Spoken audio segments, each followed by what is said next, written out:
हरे कृष्णा। आप सभी वैष्णव भक्तों को सादर प्रणाम है।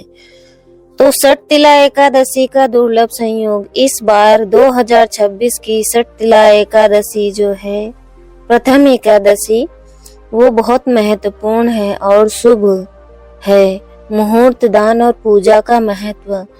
मकर संक्रांति के दिन एकादशी का व्रत रखें या ना रखें, इन संपूर्ण जानकारी आपको मिलने वाली है।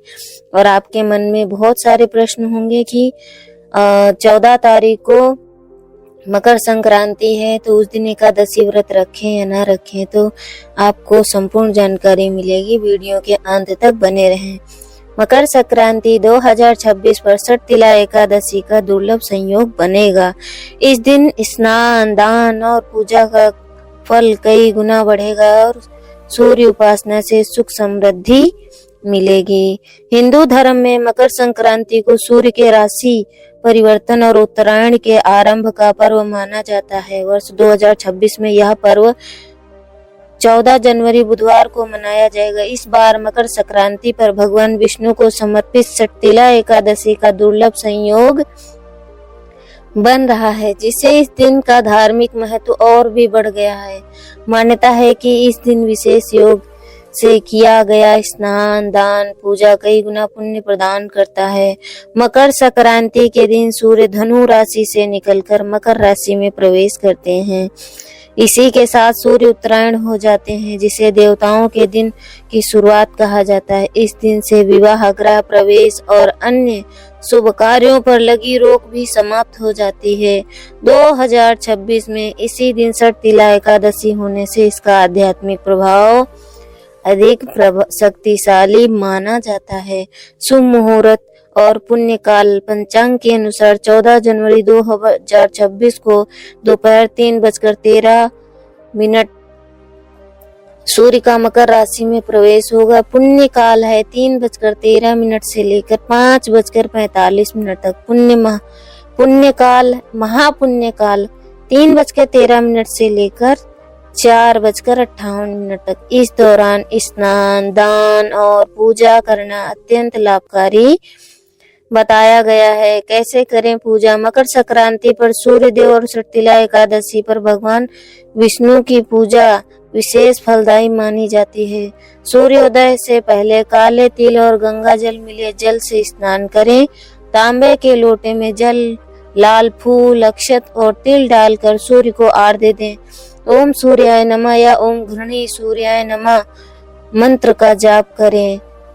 भगवान विष्णु को तिल से बने लड्डू या व्यंजन का भोग लगाएं। दान का विशेष महत्व। इस दिन खिचड़ी, काला तिल, गुड़, ऊनी कपड़े और कंबल का दान करना बेहद शुभ माना जाता है। धार्मिक मान्यता है कि इस दिन किया गया दान जीवन में सुख, समृद्धि और शांति लाता है।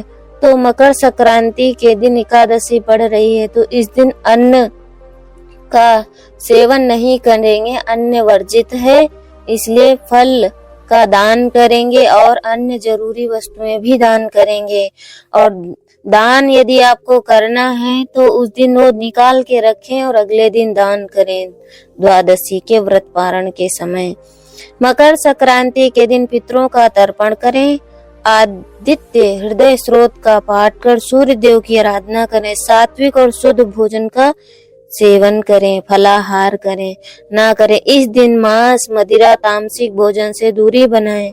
किसी से वाद विवाद, झगड़ा या अपमानजनक व्यवहार ना करें। धार्मिक मान्यताओं के अनुसार इस दुर्लभ संयोग में किए गए पुण्य कर्म जीवन की नकारात्मकता को दूर कर सुख और सकारात्मक ऊर्जा प्रदान करते हैं।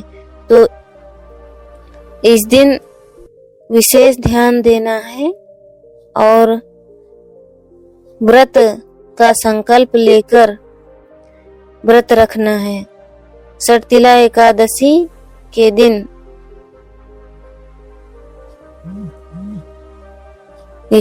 के दिन मांसाहार नहीं करना है और किसी जीव की हत्या नहीं करनी है।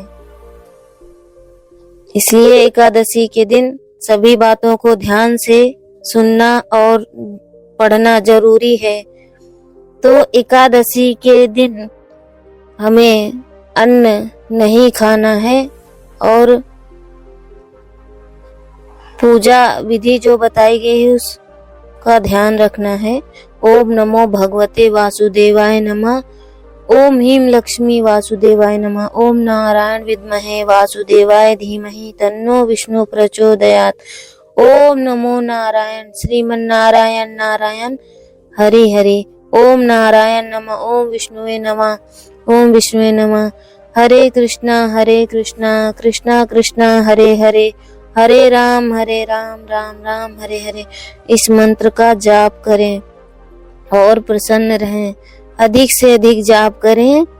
तो व्रत 14 तारीख को रखना है और इस दिन एकादशी है, तो हमें अन्न का दान नहीं करना है।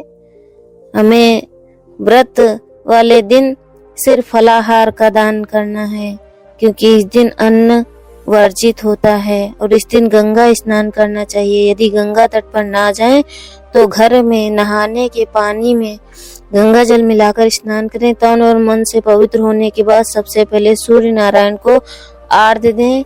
इसके बाद भगवान विष्णु का ध्यान करते हुए षटतिला एकादशी व्रत को विधि विधान से करने का संकल्प करें। इसके बाद अपने पूजा घर मंदिर में आदि श्री हरि को पहले गंगा जल अर्पित करें। इसके बाद चंदन पुष्प फल मिष्ठान धूप दीप आदि समर्पित करें। इसके बाद श्री हरि का गुणगान करने वाली एकादशी की कथा का पाठ करें और पूजा के अंत में भगवान विष्णु की आरती करें। पंजीरी और पंचामृत आदि का भोग लगाने के बाद प्रसाद सभी को बांटें।